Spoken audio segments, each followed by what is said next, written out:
حضرت ابو بکر رضی اللہ تعالیٰ عنہ ارشاد فرماتے ہیں کہ کریم آقا صلی اللہ تعالیٰ علیہ وآلہ وسلم نے ارشاد فرمایا کہ میرے غلاموں، کیا میں تمہیں 3 بڑے کبیرہ گناہوں کے بارے میں نہ بتاؤں؟ تو صحابہ کرام عرض کرتے ہیں، ہم نے عرض کی یا رسول اللہ صلی اللہ علیہ وآلہ وسلم ضرور ہماری رہنمائی فرمائیں۔ پہلی بات، جان عالم صلی اللہ علیہ وآلہ وسلم نے ارشاد فرمایا کہ اللہ تبارک و تعالیٰ کے ساتھ کسی کو شریک ٹھہرانا، اور نمبر 2 فرمایا والدین کی نافرمانی کرنا، یہ بھی کبیرہ گناہوں میں شامل ہے۔ اور آپ ٹیک لگا کر تشریف فرما تھے، بیٹھے ہوئے تھے، تو میرے کریم آقا صلی اللہ علیہ وآلہ وسلم اٹھ کر سیدھے ہو کر بیٹھ گئے، اور پھر میرے کریم آقا نے فرمایا کہ جھوٹی بات کرنا یا جھوٹی گواہی دینا یہ بھی کبیرہ گناہوں میں شامل ہے۔ اور اس جملے کو میرے کریم آقا صلی اللہ علیہ وآلہ وسلم دہرانا شروع کر دیا، بار بار فرما رہے ہیں کہ جھوٹی بات کرنا، جھوٹی گواہی دینا، جھوٹی بات کرنا، جھوٹی گواہی دینا، یہاں تک کہ اتنی بار دہرایا۔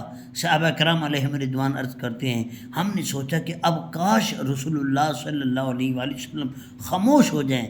میرے بھائیوں، جھوٹ بولنا اتنا بڑا گناہ ہے، جھوٹی گواہی دینا اتنا بڑا گناہ ہے، لیکن آج ہم اپنے رشتہ داریاں دیکھتے ہیں، ہم اپنے دوستی دیکھتے ہیں، ہم اپنے تعلقات دیکھتے ہیں، یہ نہیں دیکھتے حق کدھر ہے۔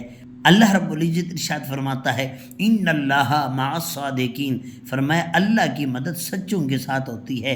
تو لہذا رشتہ داریاں نہیں دیکھی جاتی، اور تعلقات نہیں دیکھے جاتے، دوستیاں نہیں دیکھی جاتی، دیکھنا یہ ہے کہ حق کدھر ہے۔